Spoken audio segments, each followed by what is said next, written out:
नमस्कार दोस्तों, कैसे हो आप सब। आशा करती हूँ आप लोग ठीक होंगे। तो आज सुनाएंगे दर्द भरा बेटी सुहाग गीत। सुनिएगा। भाई बहन का नोक झोंक सुहाग गीत है। इतना दर्द भरा है कि आप लोग आखिरी तक सुनना, ऐसे रोने लगोगे। इतना दर्द भरा गीत है। भाई बहन जब बिछड़ने लगते हैं विवाह में, तब क्या हाल होता है, मायके का क्या हाल होता है। जैसे लागत है कि वो घरे हेराई गया है। एक जैसे इंसान के कलेज रहा है, शरीर से कलेजा अलग कर दिया, वैसे घर से एक बिटिया निकलत थी। तो बिटिया घर का फूल हो, बिटिया के रोबे गांव देश रोई दे था। तो माई बाप का तो बात ही छोड़ दिया। अब भाई का हाल होत गया है, यह गीत में देखिएगा। तो चलिए दिल थाम के बैठ जाइए, क्योंकि बहुत ही दर्द भरा गीत है। कैसे हो सही हम अब ही पढ़ता मान ऐसे जियरा ऐसे दहा लिगा कि का कही का न कही। एक गीत पे गीत बहुत ही दर्द भरा है। तो चलिए सुनाते हैं। देखिए हम लोग पूरा गा पाते हैं, नहीं गा पाते हैं। दुआरे बैठी रोई बेटी के बाबा, अरे माया आंगनवा के बिचरे लालनवा, अरे माया आंगनवा के बिचरे लालनवा। दुआरे बैठी रोई बेटी के बाबा, अरे माया आंगनवा के बिचरे लालनवा, अरे माया आंगनवा के बिचरे लालनवा। डोलिया पकड़ी रोई भैया बीरनवा, अरे आजू बहिनी जय ससुरार रे लालनवा, अरे आजू बहिनी भाईली पराई रे लालनवा। डोलिया पकड़ी रोई भैया बीरनवा, अरे आजू बहिनी भाईली पराई रे लालनवा, अरे आजू बहिनी भाईली पराई रे लालनवा। जाहू न मोरे भैया माया समझावऊ, अरे बापाई काली हाला सम्हारा रे लालनवा, अरे बापाई काली हाला सम्हारी रे लालनवा। सामना भदवाना लावटी फिरी आऊ बई, अरे बहिनी का रहिया जो हरा रे लालनवा, अरे बहिनी का रहिया जो हरा रे लालनवा। एक ही कोखिया माली हाले जानमवा, अरे लिखले विधाता कावन भाग रे लालनवा, अरे लिखले विधाता कावन भाग रे लालनवा।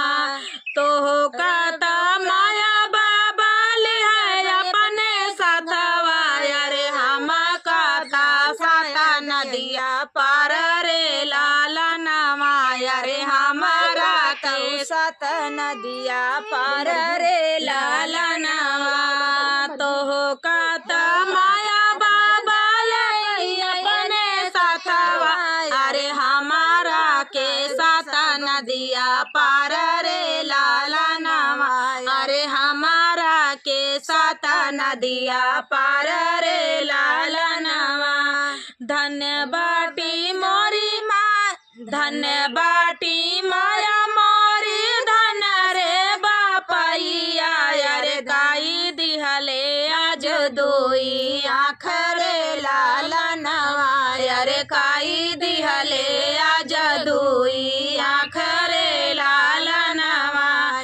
जेही दीना बिटिया लिहले जानमवा, अरे वही दीना भाईली पराई रे लालनवा, अरे वही दीना भाईले पराई रे लालनवा। जेही दीना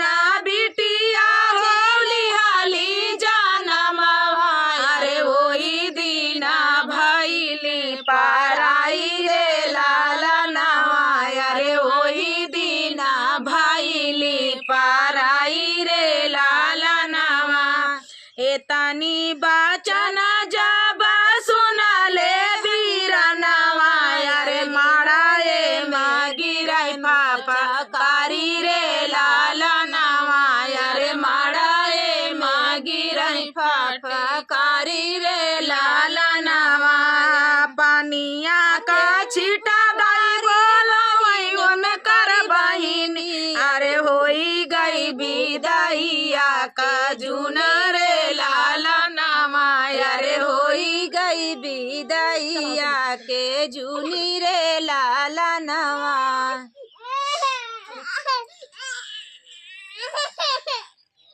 पनिया का छीटा दई बोलावाए वो न कर बहिनी अरे होई गई विदाइया का जुनी रे लालनवा अरे होई गई विदाइया का जुना रे लालनवा। तू ही मोरी बहिनी अरे बहिनी से बहिनी अरे काई दिहलू घर सुन सन रे लालनवा अरे काई दिहलू घर सुन सन रे लालनवा। ससुरे के देसवा हो बुझै नैया अरे नैहरे माँ भाई आंधी रे लालनवा अरे नैहरे माँ भाई आंधी रे लालनवा। ससुरे के देसवा हो गुंजै नैया अरे नैहरे माँ भाई आंधी रे लालनवा अरे नैहरे माँ भाई आंधी रे लालनवा। बेटी के जब बेटी के जब अरे बाबा लाई है अरे बेटी के जातई बाबा लाई है बातोइया अरे फिरा होई है घर गुला जार रे लालनवा अरे फिरी होई है घर गुला जार रे लालनवा। दुआरे बैठी रोई बेटी के बाबा अरे माया आंगनवा में ठाड़ी रे लालनवा अरे माया आंगनवा के ठाड़ी रे लालनवा। तो दोस्तों ये प्यारा सा गीत आप सभी को कैसा लगा? दर्द भरा गीत था। मुझे मेरी विदाई याद आ जाती है इसलिए बिटिया की विदाई हम पहले कहे रहे बिटिया की विदाई में गांव देश रो दे था। तो जौन बाप रहा थी महतारी रहा थी वो तो रोबे करी हैं। तो रातिन से बारात भले आई रहा था लेकिन जौन महतारी रहा थी उनका तो ये दुख रहा था कि हमार बिटिया बिहान चली जाई हैं तो का होए कैसे होए। चलिए तब तक के लिए नमस्कार। नमस्कार दोस्तों, कैसे हो आप सब? आशा करती हूँ आप लोग ठीक होंगे। तो आज सुनाएंगे आप सभी को सुहाग गीत। सुनिएगा और बताइएगा कैसा लगा। बहुत ही प्यारा सुहाग गीत है। तो मीरा है, मीरा के चैनल पे आप लोग सपोर्ट करें। माही मीरा भजन लोकगीत। तो आप लोग सुनिएगा और बताइएगा कैसा लगा। चलिए सुनाते हैं। गलिया की गलिया घूमे मालिन छोकड़िया यार केले हई बेला का फूल रे लालनवा यार केले हई बेला का फूल रे लालनवा। गलिया के गलिया घूमे मालिन छोकड़िया यार केले हई बेला का फूल रे लालनवा यार केले हई बेला का फूल रे लालनवा। घोड़ावा चढ़ला वही दुलाहे दुलरुआ यार हमाले बई बेला का फूल रे लालनवा यार हमाले बई बेला का फूल रे लालनवा। फूलावा जे लइके राजा घर काला बटले यार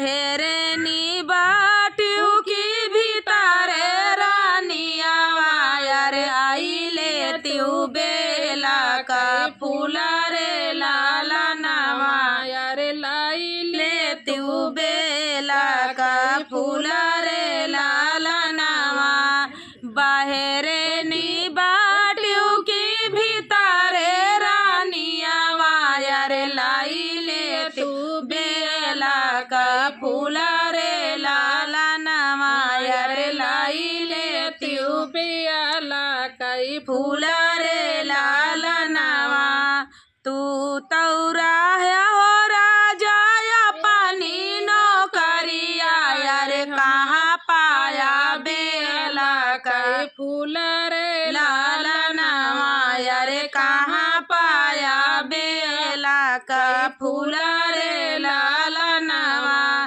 तोहरे सारी खेरानी मालिन छोकड़िया यार वही पाए बेला कई फूला रे लाला नावा यार वही पाए बेला का फूला रे लाला नावा धाऊ तू ही नाउआ रे धाऊ तू ही बरिया अरे हाली बेगे मालिना बोलाव रे लाला नावा यारे हाली बियले मालिना बोलाव रे लाला नावा आई मालिनिया पालंगा चढ़े बैठी अरे काहुरानिया काए पुकारियो रे लाला नावा यारे काहुरानी काहे का पुकारियो रे लाला नावा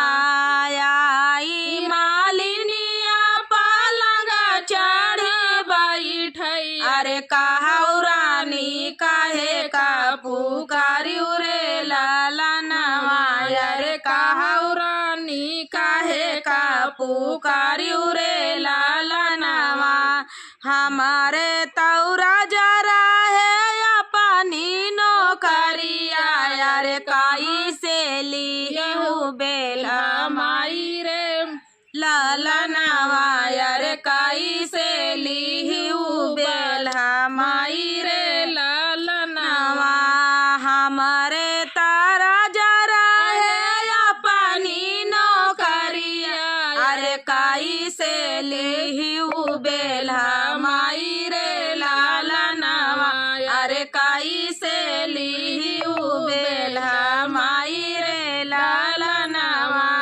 हम तौरा है हो रानी अपनी फूलावरिया अरे रोकी रोकी ररिया मचावई रे लाला नावा अरे रोकी रोकी ररिया मचावई रे लाला नावा जब हम हो बई अपने बाबा कई दुलारी अरे मालिनी का दे बहनी सारी रे लाला नावा अरे मालिनी का दे बहनी सारी रे लाला नावा गलिया के गलिया घूमे मालिनी छोकड़िया अरे के ना नहीं है बेला का फूला रे लाला नावा अरे के ना नहीं है बेला कई फूला रे लाला नावा। तो दोस्तों ये प्यारा सा सुहाग गीत आप सभी को कैसा लगा कमेंट में बताना दोस्तों। मिलते हैं अगले वीडियो में, तब तक के लिए नमस्कार। यार यहाँ मीरा नमस्कार दोस्तों। मीरा तनी चतुर यहाँ तनी चतुर यहाँ की कहते नहीं नार समझावा चतुर हो गया बाला। अपना चतुर यहाँ बालमों चतुर करती यहाँ मीरा जैसी भौजाई जे काम मिल जाए जान ला नंदिन का भाग खुल गया खुद चतुर यहाँ नंदी को चतुर कह देंगे। तो चलिए सुनाते हैं आप सभी को सुहाग गीत सुनाएंगे, सुनिएगा और बताइएगा कैसा लगा। दर्द भरा बेटी सुहाग गीत है, बेटा बेटी सुहाग गीत है। हाँ दोनों जने की। तो बिटिया दूरी देश अगर बीही जाती तो जनता है पहले के जमाना दूरी रहा है, अब तो वह गाड़ी मोटर से मनाई चला जाए। और का अब आज सुल्तानपुर का बिटिया यहाँ पहुँच जाए तो समझ ले कि उनका दोपहर का दिन बीत जाए अनवैया पटवैया में। एक दिन का समय चाहिए, एक दिन का समय चाहिए। पैदल जात रहे पैदल जौन बाप ओपरात रहन नहीं भाई रहा नहीं नाव बारी जात रहे ना नहीं भाई तो बड़े गाढ़े जात रहे, भाई तो बापवन बेचारा अपन बिटिया यहाँ नहीं जात रहे जात रहे। आ नदी नार जब रहा तक बाप रहत है, पहले बिटिया पुलव के साथ नहीं रहत रहा पुल तो वही अब बना अब पैसा को जानकारी में बना है। पहले पुल नहीं रहत रहा नदी नारे ऐसे बाप ओ भटकत रहे बिटिया भी पगड़ी बांधे 4 चबैना लेहे ले अपन राशन पानी साथे लेहे रहा छाह रहा है जेठ के दोपहरिया में बार हे रही निकल लोटा डोरी ले रहे हैं, जहाँ कुआं पानी पानी पी पी ले। पानी पी ले मनाई कहा के का देखा हमका लगत बिटिया के बाप है बिटिया के बाप है, बिटिया के बाप के नीची पगड़िया कहते नहीं कितना बाप अमीर रहा है लेकिन बिटिया के बाप हमेशा सिर झुका रहा था। चलिए सुनाते हैं। रोई रोई बेटी पूछे सोना मोरे बाबा अरे रोई रोई बेटी पूछे सोना मोरे बाबा अरे कैसा रीतिया रे वाजरे लाला नवा अरे कैसा रीतिया रे वाजरे लाला नवा अरे माइया के कोखिया में दुई लाला नवा अरे माइया के कोखिया में दुई लाला नवा अरे एक बहिनी एक भाई रे लाला नवा अरे एक बहिन एक भाई रे लाला नवा भैया के भाईले से बाजेला बधाइया अरे भैया के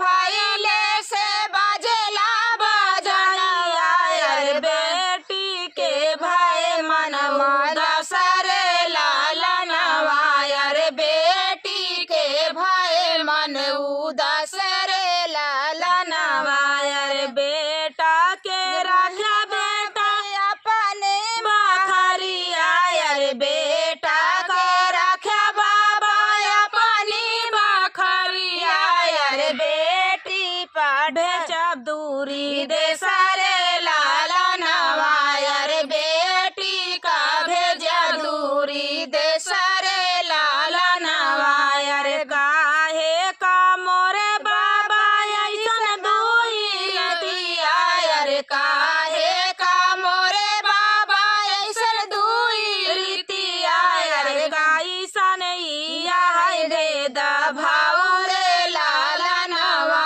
अरे कैसन आया है वेद भाव रे लाला नवा अरे नाही हो मोरी बेटी कौनो दुई रतिया अरे नाही हो मोरी बेटी कौनो दुई रीतिया अरे नाही बाटई कौनो भेद भाव रे लाला नवा अरे नाही बाटई कौनो भेद भाव रे लाला नवा अरे तोहरौ जानमा बेटी बाजेला बधाइया अरे तोहरौ जानमा बेटी बाजेला बधाइया अरे गुसरा है घर परिवार रे लाला नवा अरे घुसरा है घर परिवार रे लाला नवा रे बेटी बियाह कई के जाली दूरी देशवा